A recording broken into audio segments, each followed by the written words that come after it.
So you need to connect to your values and your why and your purpose, and then there's no stopping you. So if you've not yet kind of found that purpose, I would say dig deep, because once you do, then you will, you'll be unstoppable. And like, honestly, I think if you're an introvert, you've got the advantage on LinkedIn and social media. Anything online, you have got the advantage. So time for the introverts to rise up and Yes, yes. find your voice on there, because you can get your voice in the room online.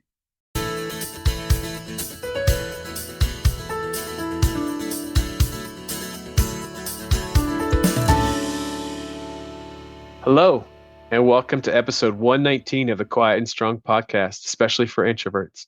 I'm your host, David Hall, and the creator of quietandstrong.com.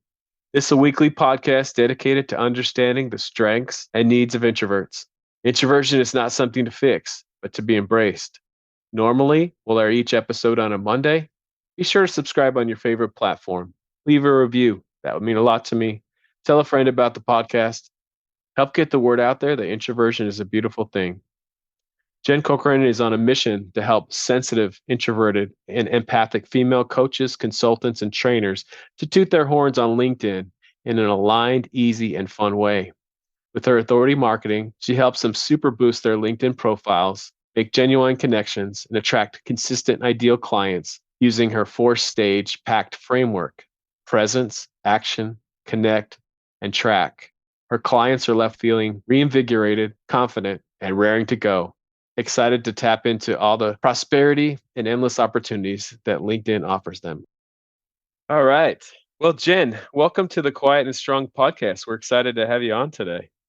Thank you so much for reaching out, David. I'm excited to be here. Yeah, we're going to get into the great work you do, working with introverts, empaths, and HSPs and on LinkedIn. But before we do that, let's just talk about you. How did you figure out that you were an introvert, a highly sensitive person, and an empath? It was quite a long journey. I'd love to say I knew like really early on, but I didn't. I think when I was like really young, I never even heard of the term introvert. So I was like, oh, I'm different, but I don't know how I'm different. And I remember, I think somebody gave me a book when I was about 10, and it was about my star sign. So it was about a Capricorn, which I am. I'm January. And I was kind of like, oh, I had an interest in figuring out who I was as a person. So then I just latched onto I'm a Capricorn.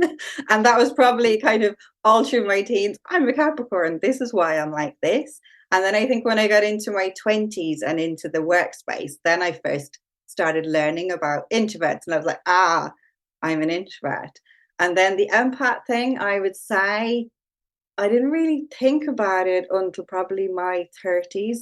And then just working with certain individuals who weren't empaths and trying to figure out what is the difference. So that was a slower journey. So I'd say in my 30s. And then in my 40s, I'm 49 now. So I discovered I was a HSP about 3 years ago. And that was like a light bulb moment and explained my whole life to date. So yeah, I'd love to say I was somebody who's always been self-aware, but it's been a long journey. And on the introvert scale, I've done like Myers-Briggs, and I'm an INFJ. And apparently, and I do think it's quite true, we're very good at sussing up other people, and we can smell bullshit a mile off, and we can read people's feelings, but we're not very good at ourselves. It's been a long journey. Yeah. And you are not alone in the long journey, like myself, other guests. It's a rare case that people know who they are early on. And I Yeah. mean, that's part of why I'm doing this work is let's help people figure it out a little bit earlier. Yeah. But yeah, you're not alone in that. How did you learn to embrace it? I think it's just been in a journey. I think when I dig deep into introversion and found out the different types of introverts, I was like, okay, I can see who I am, and I want to, like you, get the news out there and dispel the myths about Introverts, and I was actually at a networking event earlier on Zoom, and I was chatting to two ladies, and they brought up something about introverts, and I was like, no, no, no, I was kind of like, because it was just they were saying I couldn't believe she was an introvert, and I was like, well, what do you mean by that? And it basically the topic was the person was a good public speaker, and I was like, no, introverts can do anything, and I was like, there's different types. There's a fact focused or a connection focused, and I took great delight in telling them like Obama's an introvert, Oprah's an introvert, and you could see the shock on their face. So I was kind of like, people need to understand what being an introvert is. And they both thought I was an extrovert because I'm chatty. And I'm like, yeah, I can chat, I can show up on screen, I can network, but I need to lie down after. And it's all about the energy and how you plug in. And I was saying, I can do it in networking and I can enjoy it if I'm with the right people, but I do not get energy from it. I will be lying down after, but I know it's good for me and it's good for my career. And likewise, I can do a talk and speak up. And, it's been a journey. I couldn't do it years ago, but I can now. But again, it's about the energy. So, yeah, I think, once I kind of discovered who I am, I'm proud to shout out about how introverts can do absolutely anything they want. They just need to put their mind to it and Yeah. look after energy. Yeah. So it's about the energy. We're also deep thinkers, or in your Yes, case, also deep feeler. We need time to recharge, but we also need time alone for a lot of different things. But we don't want to be alone all the time. So definitely we're busting some myths right here. Introverts, you can be a great public speaker. You might go about it a little differently. I know I definitely prepare differently than I would an extroverted colleague, but you can be amazing. definitely. And I love alone time. And I think people are shocked when they hear that because when I'm like chatty and everything, but it's like if you gave me the option of, a kind of a party or a room of 10, and it could even be 10 of my best friends or being on my own, I'd probably choose being on my own. And that shocks people. And I'm like, I never get bored because, like you say, we're always thinking, we're always processing. I'm never bored. I can Yeah. read like so many books. I can lose myself in so many box sets. It's like I'm happy. Netflix. And I'm done, so I think that's quite shocking. And people thinking, we're all antisocial, we don't know how to communicate, we don't know how to talk to people. We're all like at home under a blanket the whole time. And it's like, yeah, I do like being under a blanket, but I can also like connect with people and hang out with families, friends. It's just about, just managing your energy and what feels right. Yeah, absolutely. I think you busted a lot of great myths right there. Is there any others that we missed that you want to bust today? Um, I think the stereotype of an introvert is always like somebody very fact focused, stuck in a corner. Um, like if I don't like to stereotype like professions, but if I was, it would be like an accountant or a bookkeeper or somebody poring over facts and figures. And don't get me wrong, they are introverts as well. They'd be more kind of blue fact focused, but just knowing that there are connection focused introverts out there and that not all introverts are the same. You can't tar us all with the one brush because I will meet introverts who are not like me and who I do not get on with because I will approach things differently. So just bearing that in mind that we're not all the same. Right, right. And then the more important part of this conversation today are what are the strengths that you found being an introvert? I think, like you said about being a deep thinker and processing, I think introverts take their time when they're coming at something. So we tend to do quite a lot of research, probably to make ourselves feel more confident and better. So I think I know I never go into anything half-assed. I will always research it and come at it from that angle. So everything will be well thought out. Whereas not dissing extroverts, but they will fly a bit more by the seat of their pants and they can talk the talk, but there's not always substance behind that talk. Whereas I think with an introvert, they will have done a lot more research. So I would say that's a strength. And just that deep processing and taking it all in and having that time to percolate and come at it from a different angle. I know when I was in corporate, it wasn't geared at introverts at all. So my team meetings would be led by the extroverts in the room, but I would always email my boss after with my thoughts and bullet points. And it was kind of like, here's the insight from an introvert who's actually coming at it from a different angle. And actually, similarly in business life, I am part of a business association, and I was doing a volunteer role at the start of the pandemic, and we used to show up on Zoom, and mainly the extroverts chatted on the screen, and then I would mail the head of that company and say, "This is why I think," and I know it was valuable for them because we will come at things from a slightly different angle. So I think that deep processing and the time to percolate on things, I'm not somebody like super impulsive. I will always take that time. And I think when you do take the time to reflect, you can come up with lots of different viewpoints and angles, and just come at it from a different viewpoint. So the deep processing, and it is a gift. Sometimes I would love the deep processing to switch off. Yeah. I had a massage earlier on today. That's like one of my things, is just try and zone out for an hour or two. But it is a gift because not everybody has it and not everybody can process the same. Yeah, and when you're doing that, I bet your answers or your thoughts are very well thought through, aren't they? Yeah, definitely. You specialize in working with highly sensitive people and empaths. What are some strengths from being a highly sensitive person and an empath?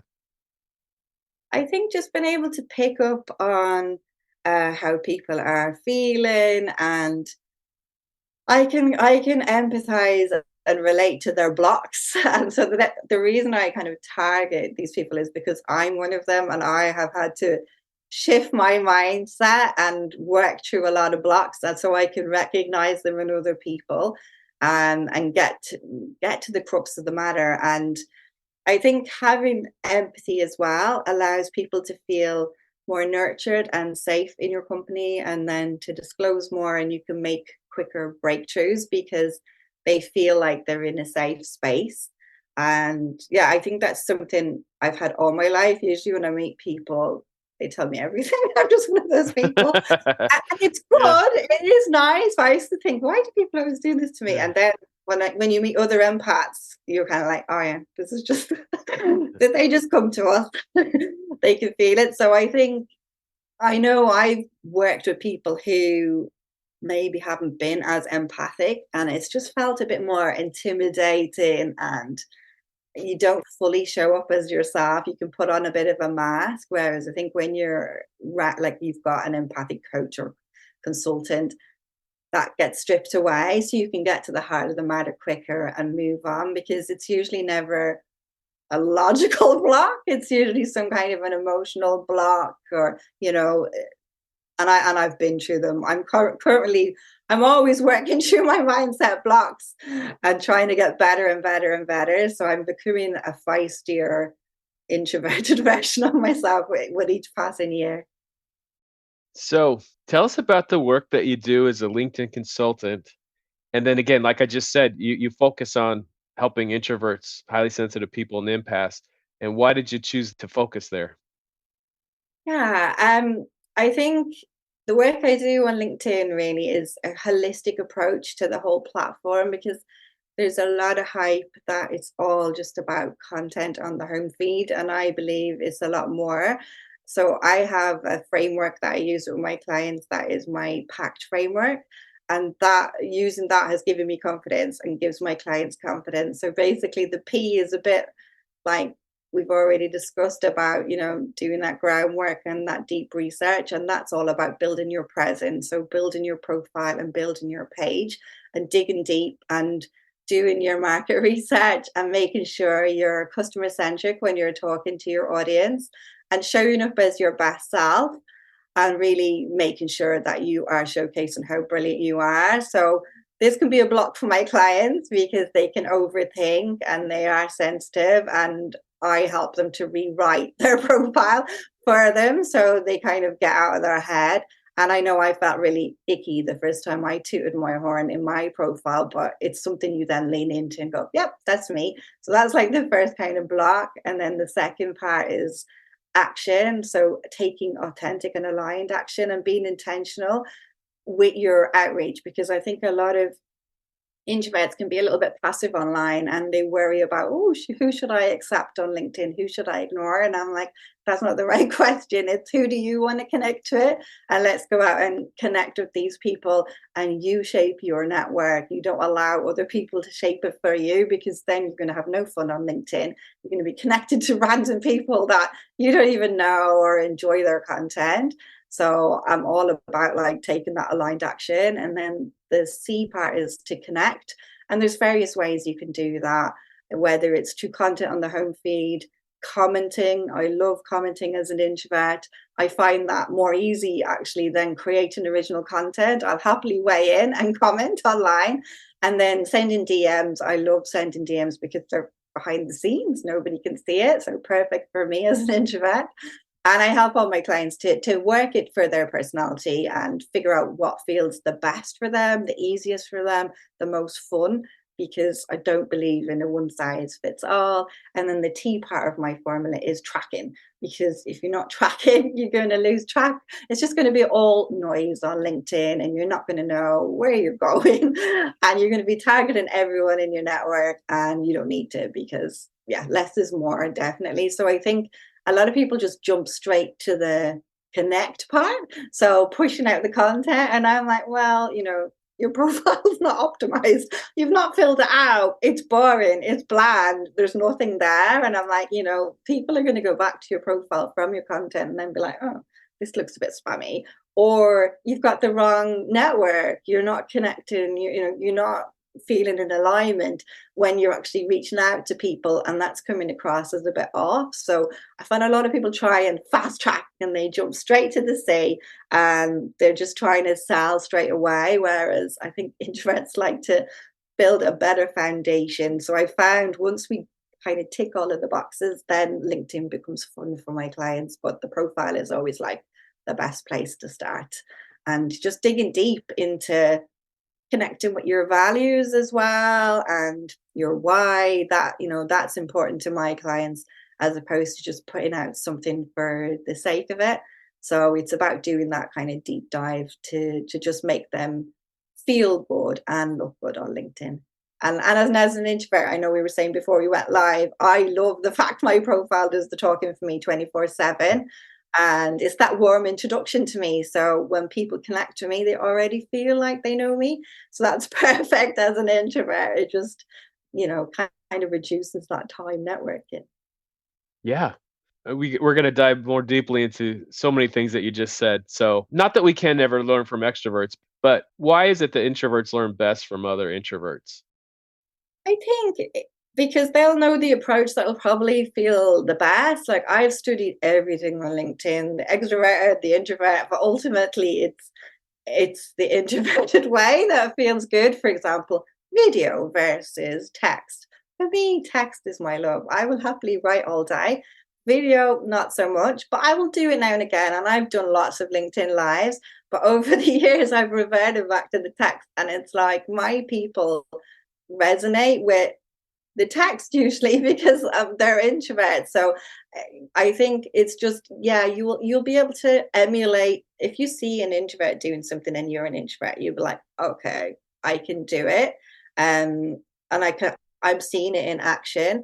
But again, it's not a one size fits all. So for me, I would dig deep with every client to figure out what feels good, because I know I'm not the same as every other introvert, but I can give them all the things that I've tried. I'm someone who goes all around the houses, who does all the things, whereas somebody else will want to fast track. And that's what I will help them to do and say, well, I've tested this, this will work, this is good, try this, don't try this. So, I can just teach from what I've learned, like what gets the most return on investment for the minimal effort. So I think, yeah, I'm somebody, like I said, who will go around the houses and do everything. So I can give advice on both the extroverted and introverted approach. But I think when you're working with somebody who's a similar kind of a personality type to you, you just feel like it's more achievable, and probably the energy even on the calls is similar. You're not going to feel like overwhelmed. I know I've had some extroverted coaches and they were lovely, but probably felt a bit zapped energy wise when like in conversation with them because you're just different. And I've heard you say that you look at LinkedIn as a social network versus other social media platforms. What's the difference between LinkedIn and some other social media platforms? I think for a start, like your profile is so much bigger. It's really more about you as an individual, whereas say Facebook, Twitter, Instagram, they're more pages to follow, whereas your LinkedIn profile is you as a human being and you're building those valuable connections.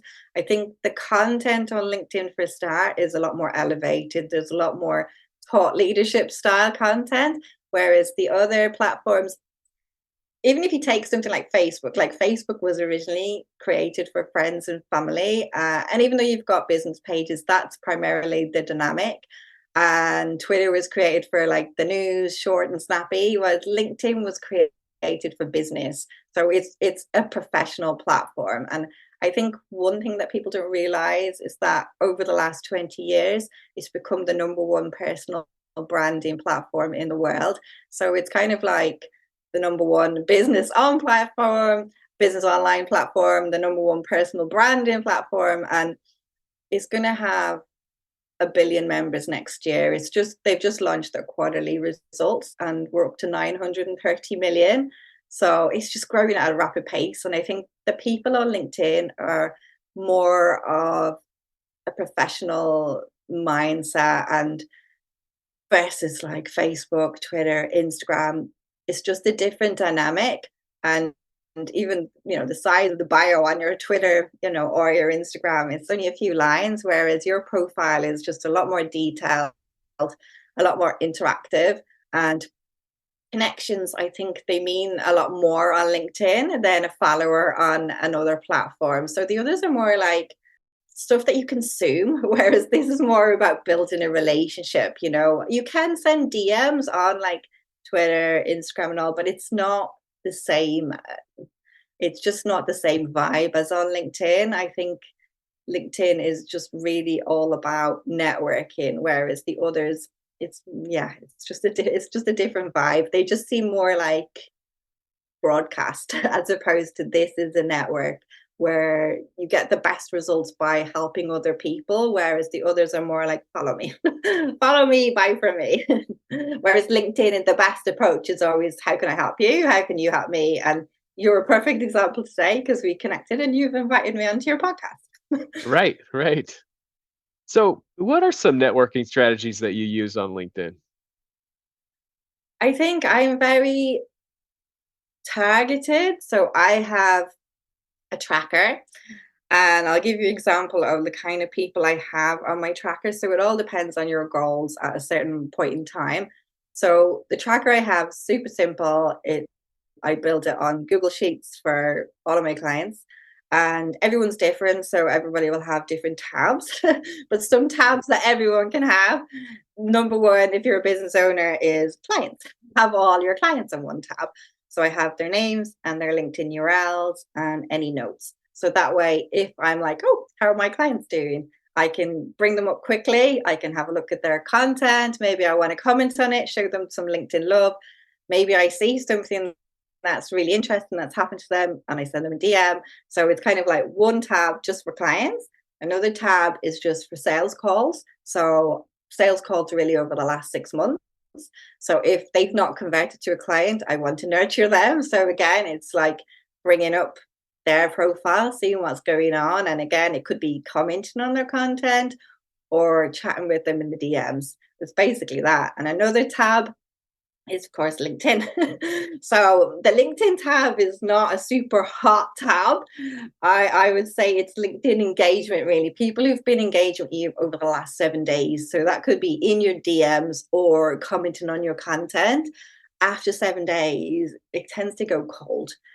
So if I was to reach out to somebody like 2 weeks after they've commented on a post, they'll be like, oh, I can't remember that. Whereas if you do it within a few days, it's hot. So it could be like, I want to just engage with people on LinkedIn. I've got loads of tabs. So another tab, I'll tell you a few more of my tabs just to give people inspiration. So one is networking. So if I've been networking or I belong to certain networks, I want to connect with the people. Like I was at one earlier on for fellow female business owners. If I want to see what they're doing, they're all on one tab. If I do a webinar, I've got a webinar/speaking tab. So anyone who's been on my webinars, I want to nurture them. I want to get them over onto my sales call tab. I want to get them to my client tab. So I've got networking, webinars. I've got one for podcasts, so you'll be on that. So for collaborations, so I can keep in touch. But I've got a zillion tabs. So they're just a few, but for my clients, definitely they get the client tab, the sales call tab, and the LinkedIn tab are the three minimum. And then depending on what they do, if it's speaking, maybe they run their own LinkedIn group or a Facebook group, that's a tab for them, or they've got something going on. It could be they run a podcast, so they've got their podcast guests. So for me, it's about working off that tracker. So when I go onto LinkedIn and I'm only on there half an hour a day, that's it max. No more. I love LinkedIn, but I don't spend my life on it. I just pick one tab and go, right, what do I feel like today? So I just pick what feels good for me in the moment, stick on some music, and then start nurturing those people from that tab. And so how do you use DMs? What's the appropriate ways to use DMs to connect with people, and maybe some not appropriate ways? Yeah, I think everyone's different and you'll hear different things from different LinkedIn trainers. I'm old school. I prefer a personalized LinkedIn connection request. I don't like when people send them to me and I have to figure out, who are you? Why do you want to connect to me? Do you want to sell to me? Probably. So I'm old school. If you want to connect with somebody, make them feel special. That is the way you get LinkedIn working for you and networking working for you. So I would bring up their profile, have a quick scan. Is there something interesting about this person? And then tell them why I want to connect with them. I just think it makes life so much easier. And I'm sure a lot of introverts would prefer this approach as well, because you're going to accept that person so much quicker. Otherwise, you kind of leave people queued up. So I think good etiquette is always personalize and make people feel special. Read something in their profile, read their latest post and mention it, reference it, because you will stand out. Most people just want it quick and easy on LinkedIn at the moment, and they're firing out non-personalized requests. And then when people connect, there's a lot of bad practice, people selling in the first message, and it's just like, don't do that. That is just so spammy. It's not that you can't sell your product or service on LinkedIn. You can, but you have to wait for cues and you have to build a relationship first. So I think that's where it differs from the other platforms. Maybe you're following a Facebook page or whatever, and or an Instagram page, and you're seeing a product and you're inclined to buy straight away. That works with products, but it doesn't work with services. So you have to be ready to relationship build, and that's where a lot of people get stuck, because they're not really sure how to do that, or they're not used to having to take the time. I think people need to realize that LinkedIn's a marathon and not a sprint, and you can be lucky. You can message somebody and within 2 messages you're or even 1 message, they're saying, hey, I've heard this great podcast you did with David Hall and I want to work with you. But with others it's going to take a bit longer. So just being willing to treat the person in that DM like a human being as opposed to a number, because I think there's a lot of people forget that actually there are humans in these boxes. So do treat them like well, and then you will move the conversation on a lot quicker. But bad etiquette: don't sell in the first message, don't sell in the connection request. That's another horrible new trend, and it's like, oh, who the hell's going to accept that? Yes, please sell to me. And I think read people's profiles, when you're reaching out to them. Like, we all get that spam. I'll get people say to me, do you want LinkedIn training? And I'm like, just look at my profile. So Right. make people feel special is the number one tip. And do your research. It doesn't have to take a lot of time. Just a quick glance at someone's profile and you'll find one thing. Just a few seconds you'll be able to reference. And if it's not their profile, bring up their content and reference what they just shared. And that will make them feel special and they will connect with you pretty much straight away. Yeah, probably not going to respond on the first DM where they're trying to sell something, especially if it's accept their connection and then right away I get an automated message, I'm probably not going to respond. But the more specific that, hey, I like this about your content, I like this about your post, or I like this about your podcast, much more likely to respond to something very specific where they actually did take the time. Yeah, and I know one of my clients, Larry, she was super new to LinkedIn when she started working with me. She had no connections. She's about 40 now. She's still a baby on it. But she got really excited about the DMs, and I was like, personalized, make people feel special. So she reached out to one of her favorite authors and connected and sent, a request. And when they connected, she was like, I really loved your book. What you said on page 27, paragraph 3, really resonated with me. And that author was like blown away. And they were on a Zoom call within the next day. And I was like, that's how you do it, Laurie. Like, she was so specific that like I'd be blown away if somebody prefaced me like that. And that is how you do it. Just make people feel like you've taken the time and you genuinely want to connect with them. And tell David how amazing his podcast is. Yeah. And that's such a great example because we can reach out in a way to many people, authors that we enjoy in a way that we never could before. And it really does provide an opportunity to connect with people that it wasn't there not so long Yeah, ago. exactly. The gatekeeper is gone. And I think at the end of the day, we're all human beings, whether they're your favorite author or not, whether they're making 7 figures, 8 figures, whatever, all that hype, they're still human beings. So don't be afraid to reach out, because why not?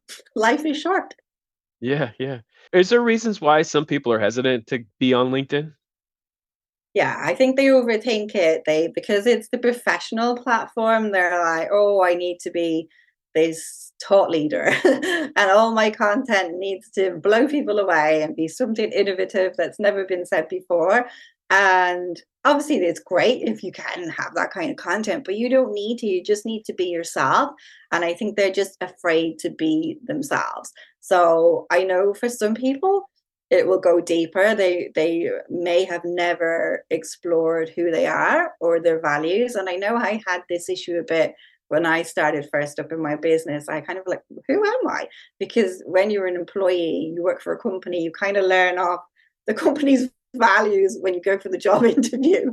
And then it's kind of like, when it came to me, I was like, who am I? What do I stand for? So I had to do that deep dive and kind of go, these are my values. This is who I am, and connect really to my why, and then really dig deep in the market research for the ideal client. So I think a lot of people haven't done their research. They don't know their keywords. They don't know what their clients need. They don't know who they are. So I think, it boils down to that research. So then they're not showing up properly in their profile, and their profile's incomplete, and some of their marketing's incomplete and their market research is incomplete. So I think the deeper you know yourself, then you can get that confidence on LinkedIn, and I think the more you know your ideal client and your business, then it becomes so much easier. But if you're blocked about who you are, what you stand for, what you're trying to achieve, that's the first thing to tackle. So a lot of like people get blocked, and it's nothing to do with like LinkedIn or the tag. It's to do with them themselves. They've not really gone deep enough. Yeah. So I know the research part is very important to you in the work that you do. How do you do research to come up with your LinkedIn strategy? Yeah, I think just there's a few different things you can do, like shout outs, like a very simple level on LinkedIn. You can run polls just to get a kind of a feeling of what people are wanting.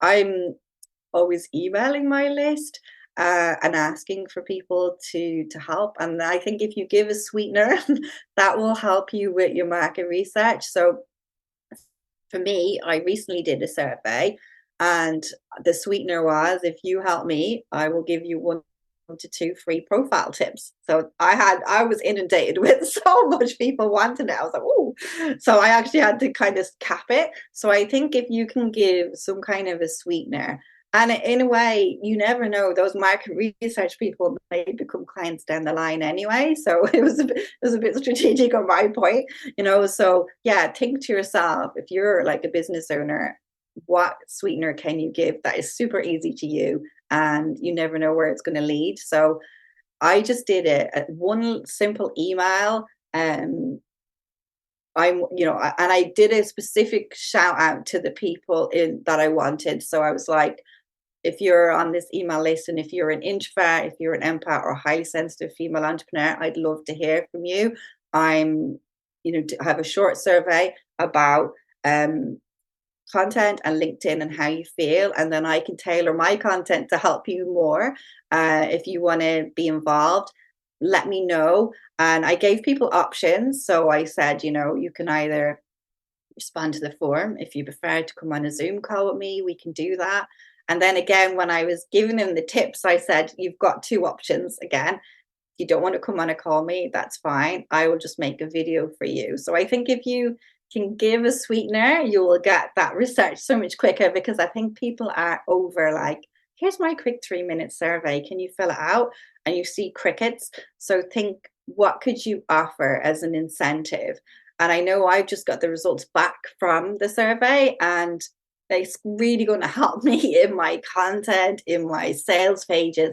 So it's like priceless feedback. So don't be afraid to ask for it, because I think a lot of my clients are overthinkers, and they're like, oh, I don't know if I want to hear from people. But I think it's the only way you can improve your business and your offering is by asking. And you can do a shout out even on LinkedIn. But once again, you need to call the people out and say, this is only for the XYZ people. I had people on my list kind of go, I'm an extrovert and I'm not an empath, but I'd love your tips. And I was like, sorry, you're not the one I want to hear from, because I don't want to request you in my marketing. So I think you have to really spell out your people, and then offer a little sweetener that's not going to take a lot of your time. I'm going to enjoy making the videos for all of them, to be honest. They're going to be short and sweet. I could have got them all on a training. So, just in a 1-hour Zoom, and said, I'm going to do it all together. So, you don't need to give up much of your time as a sweetener back. But once you position it as a win-win, then you'll get quicker results. And you don't need loads of people either. I had 50 people in the end. I capped it, but I could have got probably just as much from 10. So don't pressurize yourself to get loads of like feedback. But if you hear from the right people, it will really help you in your content and just everything, really. So do you have some tips for making your profile the best? Yeah, I think the main things to focus on is above the fold, like you would on a website, because it's all about that first impression. And I think so many people get hung up on their about section, and it is important, but nobody's going to get there if the top of your profile sucks. So do focus on like your banner behind your head, have a good professional headshot, and have a headline that really speaks to what you do and the value you can bring. And the headline and the banner kind of go hand in hand. So the quick tip for the headline is I follow like mainly an ABC formula with my clients. And the A is your title, who are you? And then the B is who do you serve? So what's your niche? And the more niche you can be, the better. And then the C is how do you help? What is the transformation? What is the outcome? Because I know a lot of my clients are really good at selling the sausage, but not the sizzle. And I've been guilty of this in the past. I get stuck in why do, and then I'm like, well, surely they know why they should go on LinkedIn. And it's like, no, you have to say, because you'll get clients, because you'll get opportunities. You have to really sell the sizzle. So once you've got your headline nailed, make sure it's clear from your banner that this is what you do. Because I spoke to one lady yesterday, and her banner was just black with a few stars. I was like, we need text on this. And she was a voice coach. I was like, you need voice coach at the top. And then I was like, who do you help? And she was like, executive entrepreneurs. I was like, you need that underneath. And then I said, what's the benefit of using their voice? I said, is it to get more impact? Is it to, amplify their career? I'm like, we need to put that in because that's why they're going to pay to work with you. So I think, yeah, once you nail your headline, who are you? Who do you help? And what is the transformation that you offer? So most people will buy if it's saving them time, saving them money, making them money. They won't buy if you're selling like something that's a bit intangible or wishy-washy. Like, for example, I could say, oh, I make you confident on LinkedIn, I give you clarity, but people aren't going to work with me for that. The thing I sell is I help you to get leads in your business. That's why people will come to me. So really be clear on that outcome. And I find a lot of people put in, oh, confidence, clarity, and I'm like, people are not going to buy that. That's just a byproduct of it. It's like, what is the result? So yeah, focus on the top of your profile. Have a lovely branded banner, in your company's brand colors, and stick your logo up there, but make sure people know at a glance who you are and who you help. Then have a good professional headshot. It's really worth its weight in gold, And I know as introverts, a lot of you will be listening, going, absolutely hate getting my picture done. And so do I. But it's worth grinning and bearing. Just do it, because then that picture will speak for you for a few years until you look differently. And if it makes you feel better, my first shoot for my business, I don't know why I did this, but I stupidly booked it in on my birthday. So I came back and I've been grinning and grinning and grinning. I got a massive migraine and I think I was probably in bed for 5 hours after. But those pictures did the job for me for a few years and I looked like I was loving it. So definitely grin and bear it. It's so worth it because people will treat you differently. And I remember when I upgraded from like a cropped out, shot from my family or friends to the professional, instantly people treated me different and they connected with me quicker. So it is worth its weight in gold.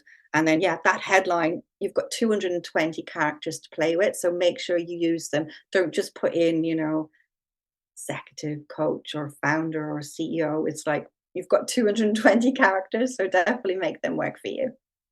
Yeah, absolutely. I'm sure this is going to be all over the place. It's going to depend, but how do you decide what your content strategy is going to be? I think mine's always kind of fluctuating. It's one of those kind of works in progress. But a tip for any like business owner on is, I would say 1 day out of 5, so 20% of your content marketing should be social proof. So either testimonials, case studies, stories, because I know my clients, a lot of them feel like it's bragging and I'm like, it's not bragging, it's fact. You've done it and you need to attract more. So 20%, like 1 in 5, is about you, and in general 4 posts out of 5 are value posts. So giving that value to your audience. I think one easy thing to do is FAQs. Just ask yourself, what are the frequently asked questions in your community? What are people asking you again and again and again? And that's great content to share because that's what people need to know. And sometimes we take things for granted that we're like, oh, everybody knows that. That's easy. But they don't. So that kind of content resonates. And realizing that on LinkedIn, there are a lot of lurkers. So I have a lot of lurkers looking at my content and they're never liking or they're never commenting, but they still become clients. So not worrying if you're not going viral and you're not getting hundreds of comments, because everyone's content is different, everyone's style is different. One of my clients, Rosie, she's a personal branding photographer, and all of her posts are her photos of her clients, and they do the talking for her because her imagery is quite distinctive and stands out. And she hates DMs. She just hates she's neurodiverse as well. She's got ADHD, and she was like, I don't want to do that. I don't want to do any outreach or whatever to come to me. And she's in that lucky position that her content is amazing, but not everybody's content is amazing, including myself. I wouldn't say that's my strong suit. I would say my strong suit is profile positioning and how to use DMs, more the introverted approach. So I think, yeah, just learning and looking at your analytics and seeing what's worked for you, looking back over the last 7 days or the last month or the last year. In general, personal post will always triumph any business post. Anytime I do any kind of a personal celebration, or it could be a story about um my mother's got mental health issues. If I did a post about that, I will get hundreds of responses. If I do a post about a webinar I'm doing and it's got that, professional headshot, it will never get as much as a selfie. So I think, having that balance of professional content and personal content, it doesn't mean you have to share everything about your life. But if you are too professional on LinkedIn, people will feel like they can't connect with you. And if you're too personal on LinkedIn, people won't know what you do. So it's all about having that fine balance, and having that mix of both. But I would say for any business owner, 1 in 5 posts, testimonial or a social proof or a story or case study. And then FAQs are always a great place to start. I get asked the same questions again and again and again. So it makes sense to build content out of it. So, for example, one of mine is, do I need premium? And I'm like, read this blog. So think to yourself, what are the questions you get asked again and again, and make content out of them. Do you have any general advice on frequency of posts? I think it depends on the person, really. As long as you're consistent, I know people who post 5 days a week and it works for them, others post 3 days a week, it works for them, or once a week. So it's just about that quality over quantity. Definitely don't post more than once a day. With the algorithm, you never really get that reach on the second post unless you're a content creator influencer and you've already got 50 to 100,000 followers. Then you will get some. But in general, like, that's the beauty of LinkedIn. You don't need to do like 4 or 6 or 8 posts a day like on Twitter or Instagram or Facebook. So whatever feels good for you. I do 5 days and sometimes I do 6 or 7, but I love it. So I will pip up randomly on the weekend. But I would say, yeah, definitely one post a day max.